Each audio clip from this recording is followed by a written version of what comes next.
కేంద్ర ప్రభుత్వం మంజూరు చేసిన జగనన్న కాలనీలో ఇళ్ల నిర్మాణంలో ప్రజలు పూర్తిగా దగాపడ్డారని శ్రీకాకుళం ఎమ్మెల్యే కొండు శంకర్ అన్నారు.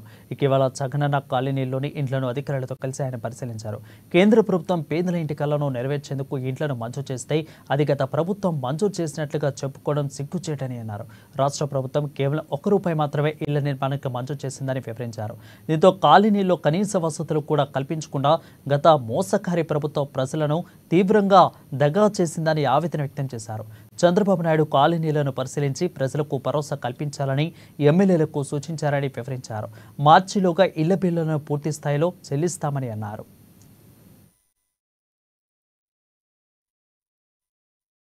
మన గౌరవం పేరుతో ఈ రోజు రాష్ట్ర ప్రభుత్వం ప్రతిష్టాత్మకంగా ఏదైతే గత వైసీపీ ప్రభుత్వం ఇప్పుడు పులివెందుల ఎమ్మెల్యే గత ముఖ్యమంత్రి జగన్ రెడ్డి దగా చేసి పేద ప్రజల్ని నట్టేట్లో ముంచాడో వాటన్నిటికి వెళ్లి మొత్తం దగా చేసి ప్రజలను మోసం చేసి మౌలిక వసతులు లేదు. ఈ కాలనీలో దాదాపు 150 ఫ్యామిలీలు దిగాయి ఆల్రెడీ.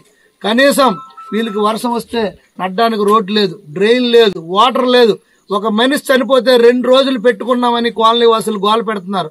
శ్మశాన వాటికి కూడా ప్రొవైడ్ చేయలేదు. ఇలాంటి దౌర్భాగ్య స్థితిలో ఎక్కడికక్కడే రాష్ట్ర వ్యాప్తంగా కూడా ఇలాగే నట్టేట ముంచేసిన ప్రభుత్వం గత ప్రభుత్వం. అందుకు నేను ఈ సందర్భంగా తెలియజేస్తున్నాను, మీరందరూ ఎప్పటికైనా ఈ కళ్ళబొల్లి మాటలు అతను నమ్మొద్దు. ఈసారి వస్తే తిప్పికొట్టండి. మీరు ఈ ఎన్డీఏ ప్రభుత్వానికి మద్దతు ఇవ్వండి. మీ అందరి ఈ మౌలిక వసతులు అన్ని కూడా తీరుస్తాం. గతంలో టిడ్కో ఇల్లు కోసం పేదవాళ్ళు వడ్డీకి